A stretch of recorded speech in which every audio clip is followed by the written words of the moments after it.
খুবই চমৎকার একটি ম্যাথমেটিক্যাল কনসেপ্ট নিয়ে আলোচনা করছি যে বৃত্তের ক্ষেত্রফল কেন পাই আর স্কয়ার। আমরা সকলেই মুখস্থ করি বা বিষয়টা জানি যে বৃত্তের ক্ষেত্রফল পাই আর স্কয়ার, বাট আমরা আসলে জানার চেষ্টা করি আজকে যে কিভাবে বৃত্তের ক্ষেত্রফল পাই আর স্কয়ার একটু দেখেন। যেহেতু আমার বৃত্তের ক্ষেত্রফল লাগবে, তার মানে এই সকল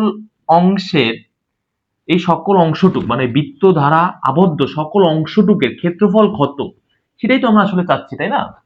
এখন আমাকে একটা কথা বলেন যে যদি আমি এটাকে সমান চারটা ভাগে ভাগ করি, লাইক আমি যদি এটাকে এইভাবে টান দেই, তার মানে কি সমান চারটা ভাগে ভাগ হলো না? এখন এই চারটা ভাগকে যদি আপনি একটু সুন্দরভাবে এখানে সাজানোর চেষ্টা করেন, দেখেন আপনি অনেকটা এইভাবে সাজাতে পারবেন, এটা গেল একটা এক। সেম ভাবে আরেকটা, মানে এই অংশটাকে আমি এভাবে সাজাতে পারি, আর এই অংশটাকে যদি আমি উল্টা করে সাজাই, তার মানে আমি বলতে পারবো এটাকে এভাবে সাজানো যাবে, তাই না? খুব সুন্দরভাবে এভাবে সাজানো যায়। পরবর্তী অংশটাকে দেখেন আমি এভাবে সাজাই, তাহলে এই যে আরেকটা অংশ পাওয়া যাবে। এবং শেষ যে অংশটা, মানে যেহেতু চারটা খণ্ড হলো, তাই না, তাহলে চারটা খণ্ডকে আমি আর কি সাজানোর চেষ্টা করছি। দেখেন এইভাবে আমি সাজাতে পারবো। এখন আমার মূলত এতটুকুর ক্ষেত্রই আসলে লাগবে। তাহলে এটা আসলে না কোনো সামান্তরিক, না কোনো বর্গ, না কোনো আয়তক্ষেত্র, না কোনো পঞ্চভুজ, না কিচ্ছু, মানে এটাকে আমি আমার মুখস্থ যে সকল ফর্মুলা আছে বা যে সকল প্রমাণকৃত ফর্মুলা আছে আয়তক্ষেত্রের ফর্মুলা ক্ষেত্রফল নির্ণয়ের, সেগুলো কোনো অংশে আমি এটাকে ফেলাতে পারছি না। তাহলে আমি কি করব? আমি যেটা করব সেটা হচ্ছে কি, দেখেন আমি আরেকবার একটা কাজ করি, এই অংশটাকে আরেকটা ভাগে ভাগ করি, এই অংশটাকে আরেকটা ভাগে ভাগ করি, এটাকে করি, এটাকে করি। এখন এখন দেখেন উপরে চারটা ভাগ হয়েছে আর নিচে হয়েছে চারটা ভাগ। এবার এই চারটা ভাগকে যদি আমি আবার সাজানোর চেষ্টা করি, আমি দেখবো কি এই বৃত্তের যে কার্ভ অংশটা, এটার পরিমাণ একটু কমে আসবে। তাহলে কি হবে, এটার পরিমাণ আমি অনেকটা এরকম পাবো, মানে ছোট একটা জায়গা পাবো। দেখেন আমি অনেকটা এমন পাবো যে ছোট, মানে এর থেকে একটু ছোট পাবো।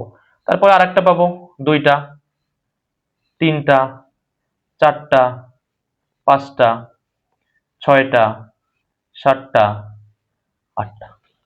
তো দেখেন আস্তে আস্তে কিন্তু আমাদের এই যে বাঁকানো বা কার্ভের পরিমাণটা কিন্তু কমে আসতেছে, রাইট? এবারে আপনি যদি চান এটাকে আরো একটা ভাগে ভাগ করেন, একটা, দুইটা, তিনটা, চারটা, আরো চারটা দিয়ে ভাগ করলেন, নিচেও ভাগ করেন, একটা, দুইটা, তিনটা, চারটা। নিচে কয়টা উৎপন্ন হচ্ছে দেখেন, এক, দুই, তিন, চার, পাঁচ, ছয়, সাত, আট, তাহলে উপরেও আটটা। তাহলে মোট কত উৎপন্ন হলো এবার? 16টা। দেখেন এই 16টাকে যদি আপনি এবার এভাবে দাঁড় করানোর চেষ্টা করেন, এরকম পাবেন, অনেকটা অনেক ছোট ছোট পাবেন আর কি, তাই না? 4, 5, 6, 7, 8, 9, 10, 11, 12, 13, 14, 15, 16। একটু খেয়াল করেন, দেখেন প্রথমে কতটা কার্ভ ছিল, অনেক বেশি কার্ভ কিন্তু ছিল, বাট দেখেন আস্তে আস্তে আপনি যদি কার্ভের পরিমাণ একটু চিন্তা করেন, দেখেন অনেকটা এইরকম কার্ভ ছিল, মানে কোনটা কত ছিল দেখেন, অনেক বেশি, মানে 90 ডিগ্রি থেকে বেশি, এক সমকোণ থেকে বেশি। বাট এটা দেখেন কোণের পরিমাণ কিন্তু আরো কমতেছে, এবার দেখেন আরো কমতেছে। এখন এতটুকু কিন্তু আপনি বিশ্বাস করতে পারবেন যে যদি এখন আপনি আরো ক্ষুদ্র অংশে ভাগ করে দেন, এই বাঁকানোর পরিমাণ আরো কমবে, মানে ওদিকে কমতে কমতে কমতে একটা সময় এই দাগটা 90 ডিগ্রি সমান হবে। বিষয়টা বুঝছেন?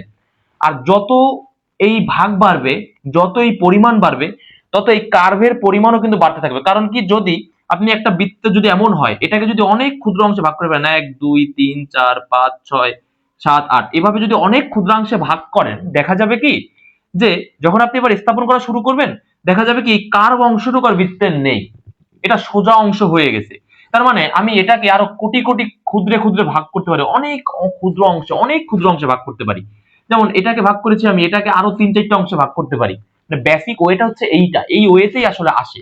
আবার দেখেন এটাকে আপনি ভাগ করে দেন, এটাকে ভাগ করে দেন, এটাকে ভাগ করে দেন, এভাবে অনেক অংশে আপনি আসলে ভাগ করতে পারেন, অনেক অংশে, ক্ষুদ্র ক্ষুদ্র অনেক অংশে আপনি ভাগ করতে পারেন। তো এভাবে যদি আপনি ভাগ করতেই থাকেন, একটা সময় আসলে কোন ঘটনা ঘটবে জানেন? এই সবাইকে যখন আপনি এই সুন্দর ওয়েতে আপনি স্থাপন করবেন, তখন দেখা যাবে কি যে আপনি এটাকে অনেকটা এইভাবে স্থাপন করতে পেরেছেন, একদম অনেকটা এইভাবে, অনেকটা না, এরকম এইভাবে আপনি এটাকে স্থাপন করতে পারবেন। এখন যেহেতু এই যে অংশটা, এই যে কার্ভ অংশটা, এটা কিন্তু অবশ্যই আমার বৃত্তের আর, খেয়াল করেন তো, এটাও আর, এটাও আমার বৃত্তের আর, এটাও আমার বৃত্তের আর। এখন যত ক্ষুদ্র অংশে আপনি ভাগ করেন না কেন, আর তো আর চেঞ্জ হচ্ছে না। তার মানে এতটুকু হচ্ছে আপনার আর। এবার একটু খেয়াল করেন, সেটা হচ্ছে কি, এই যে আয়তক্ষেত্রটা আপনি পেয়েছেন এই বৃত্ত থেকে ভেঙে চুরে, মানে এটাকে জাস্ট আমরা বলি না যে আগুনের তাপ দিয়ে এটাকে গলিয়ে আমি এরকম একটা আয়তক্ষেত্র তৈরি করলাম। এখন এই আয়তক্ষেত্রের যে ক্ষেত্রফল, এটাই তো বৃত্তের ক্ষেত্রফল, তাই না?